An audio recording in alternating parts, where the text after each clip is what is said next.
Let's get more for you now on one of our main stories today. That report by MPs which says that white working class pupils have been failed by decades of neglect in England's education system.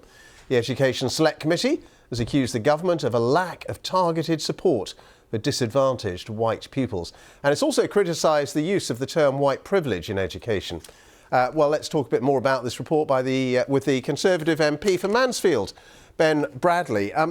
Thanks very much for being with us. It's a pretty damning indictment of years of Conservative government, of your party's government. The governments of David Cameron, Theresa May, Boris Johnson, they haven't done enough, have they? It's something that goes back decades. It is a really tough report and straight talking, typically, as the Education Select Committee often is. I think it's really important, actually, to recognise some of these educational inequalities that exist in communities like the one that I represent that haven't been tackled, where we're very good at talking about the number of children who are improving their outcomes and improving their GCSE results, for example, but not about that proportion of kids at the bottom who aren't and are therefore falling further behind. And why do you think white pupils from poorer backgrounds in particular are doing badly? Well, there are a variety of challenges. What the report says, and it echoes what was in the Race Disparity Commission report a few months ago, is that there's a variety of factors here. It's not about race per se. It's about all sorts of geographical, cultural, generational engagement from parents, kinds of factors. But a huge proportion of these young people come from families who don't have a history in education, who haven't been to university, who haven't got high-level qualifications, and therefore it's really difficult for those families in many ways to support them. And for the most disadvantaged kids, those whose parents aren't able to offer them the kind of cultural capital, the help at home, even with basic numeracy and literacy, it's a real challenge before you even get started. So let's cut to the chase. How much does the government need to spend on education to level up and to help these pupils?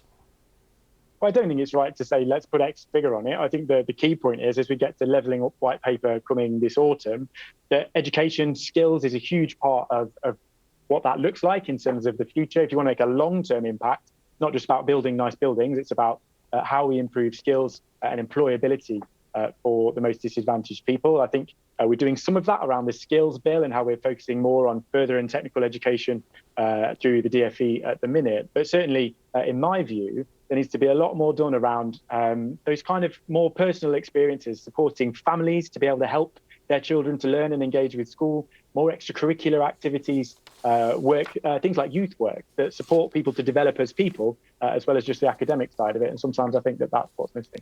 Well, I mean, you say it's not about money, but if you talk to lots of teachers, they would say it is about money. It's about more investment in schools. I said it wasn't right to put a figure on it and say it's X. I think definitely, there is, if you're going to invest in anything, young people in education has surely got to be the thing. And I think government's committed to doing that through the kind of levelling up agenda. Well, they've talked a lot about that, but not put figures on it. And you're not putting figures on it either. Well, we've, take Mansfield as an example, we've had a Towns Fund bid, which includes elements around skills and training, working with our local college. They're locally decided projects where we've been able to choose to focus on skills and education. I think there's a lot more to be done, and it will require funding, particularly in early years, because, I mean, one of the big factors here is those most disadvantaged children, white children, are half of them aren't meeting basic standards that we'd expect by age of 4 or 5. So you've got to get in there early, and there needs to be more done around nurture, around early years education. But the key thing, I think, that comes out of this report is that it's not just about schools. It's about supporting families. It's about a cultural shift and supporting parents to be able to help their children with education and with ambition and aspiration that they've not necessarily experienced in their own life. You're talking here about disadvantaged children from disadvantaged families. A lot of people listening to you would say, is this the same person who has talked in the past about a vast sea of unemployed wasters, about public sector workers who don't know they're born, suggesting that free school meal vouchers effectively hand cash to crack dens and brothels?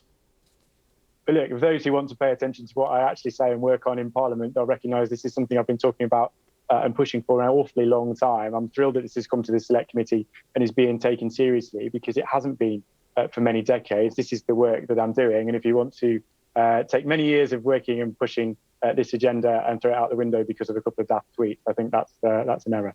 Well, a couple of daft tweets, but there's a track record of daft tweets, isn't there?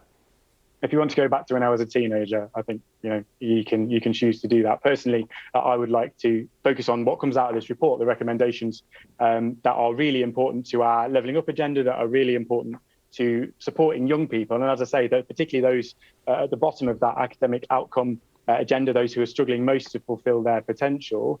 That's about how we invest in people. It's about how we support families. It's about how we help schools to deliver on basic numeracy and literacy. Really positive recommendations in this report, and input from teachers in my own constituency who have been really constructive. I'm pleased to see it, and I look forward to government's response. Ben Bradley, thank you very much, Conservative MP for Mansfield.